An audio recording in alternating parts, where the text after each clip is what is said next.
नमस्कार friends, welcome to this session of Sunday talks. इस दुनिया में हर साल लाखों लोग नशा करना छोड़ देते हैं क्योंकि जिंदगी उनका साथ छोड़ देती है। आज का टॉपिक है एडिक्शंस, नशे की लत, जिसने न केवल लोगों को बर्बाद किया है बल्कि पूरी फैमिलीज को, समाज को हमेशा नुकसान पहुंचाया है।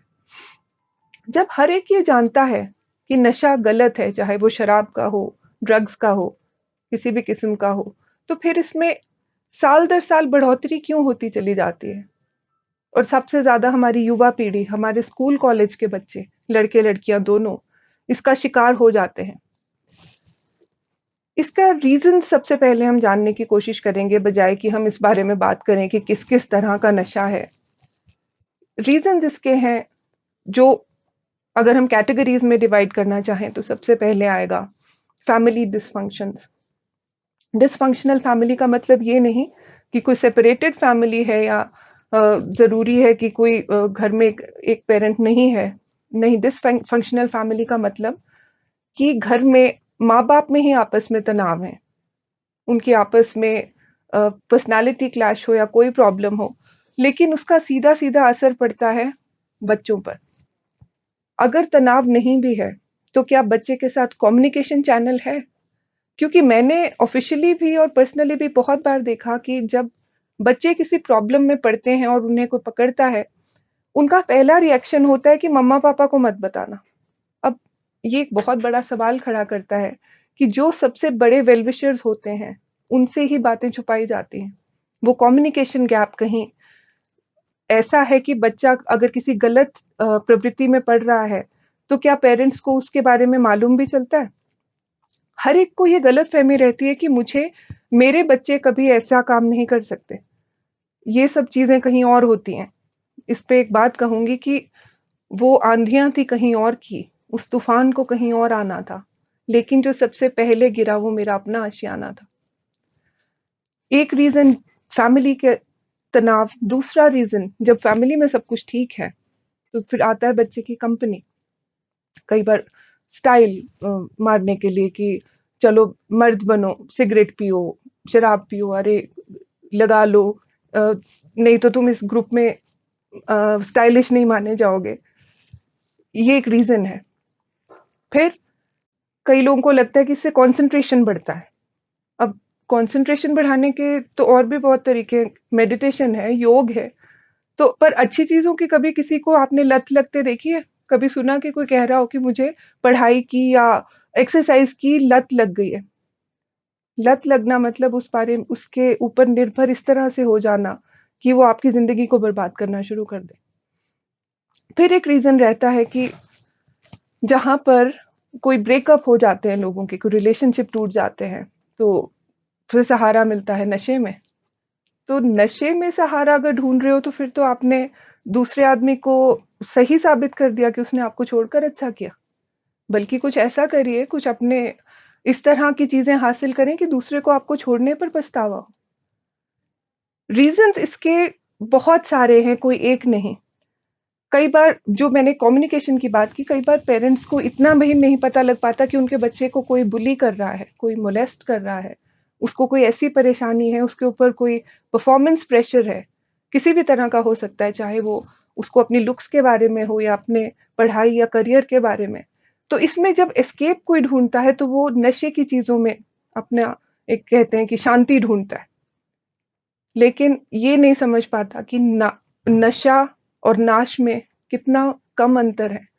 वो जो मजा जो आपको लगता है कि मिल रहा है उसमें, वो कब सजा बनेगा, कब आपका स्वास्थ्य, कब आपकी फैमिली, आपका करियर, सब कुछ खत्म होना शुरू हो जाएगा, पता भी नहीं लगता।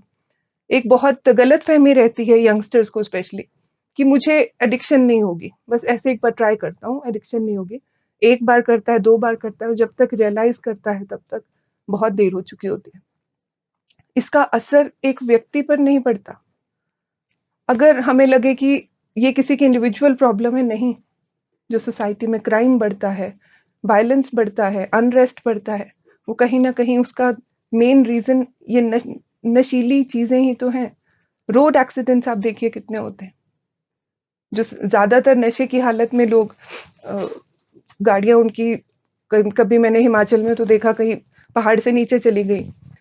इतना ज़्यादा स्पीड उठाते हैं बच्चे। क्राइम अगेंस्ट विमेन बहुत बढ़ता है इसमें। डोमेस्टिक वायलेंस के केसेस का सबसे ज़्यादा जो उसका कारण है वो नशा ही तो है। इसके कारण अगर देखने जाएँगे तो वो भी इतने भयानक आप और मैं सब जानते हैं कि कितने ज़्यादा होते हैं। फिर बात आती है कि जिसे नशीली चीज़ों में जो पड़ गया, चाहे वो शराब है या ड्रग्स है, वो उस चीज़ को जस्टिफ़ाई करना शुरू कर देता है। एक फिर से एक जोक बोलूँगी कि एक आदमी दूसरे से पूछता है कि कल तो तुम पी-पी के सड़क पे गिरे हुए थे, तुम्हारी बीवी कुछ नहीं कहती? तो कहता है, अरे यार ये 2 दाँत तो मैंने ऐसे भी निकालने ही थे।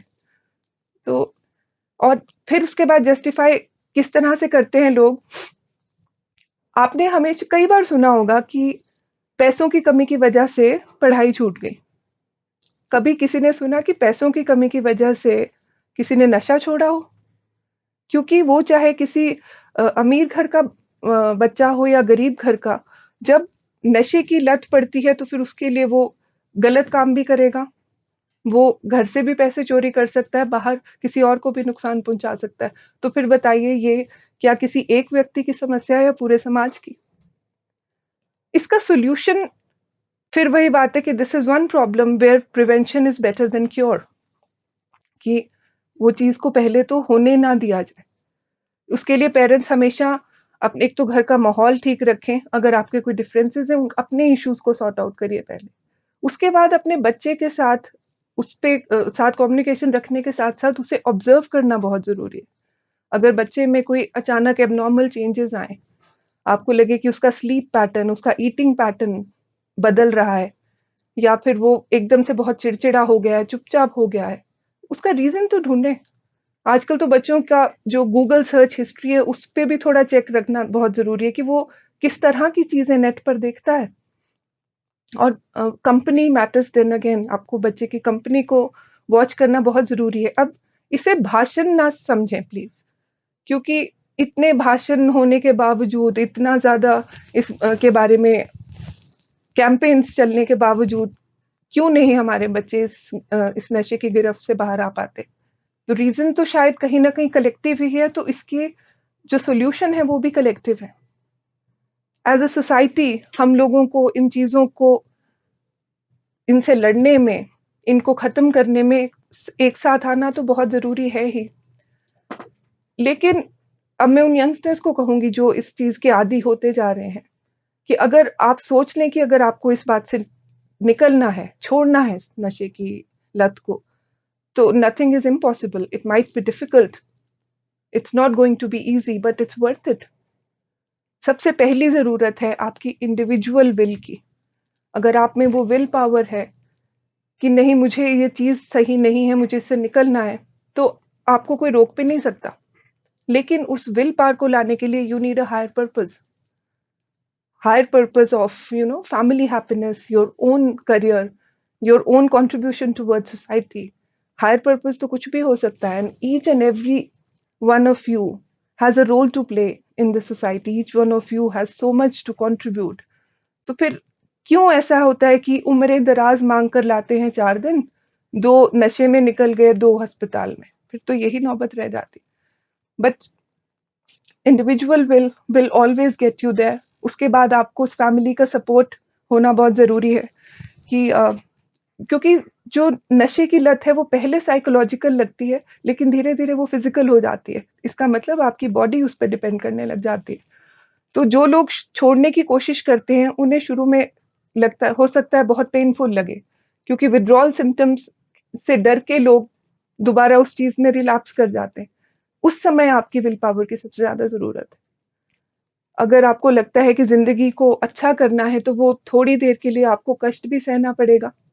और उस चीज़ को अपने आप में वो डिटर्मिनेशन लानी पड़ेगी कि नहीं, मुझे ज़िंदगी में इससे बहुत बेहतर करना है। There are so many things to be achieved in life, and let me tell you, the biggest style quotient is bringing out that style in your personality. वो स्टाइल आपकी पर्सनैलिटी में हो, आपके अंदाज में हो, आपका समाज के लिए योगदान में हो। नशे की वजह से स्टाइल कर रहे हो तो ये कैसा स्टाइल हुआ? This is no style, this is just self destruction. तो आई होप मेरी बातों का किसी किसी पे क्या, सब पे असर होना चाहिए, स्पेशली जो इस नशे की चीज़ों में पड़ रहे हैं। और बच्चों, मैं आपसे इतना ही कहूँगी कि ज़िंदगी इतनी खूबसूरत है, तो होश खो के क्यों जीना? जोश में रहो, होश में रहो और इस तरह के काम करो कि दुनिया के होश उड़ जाएँ। Thank you.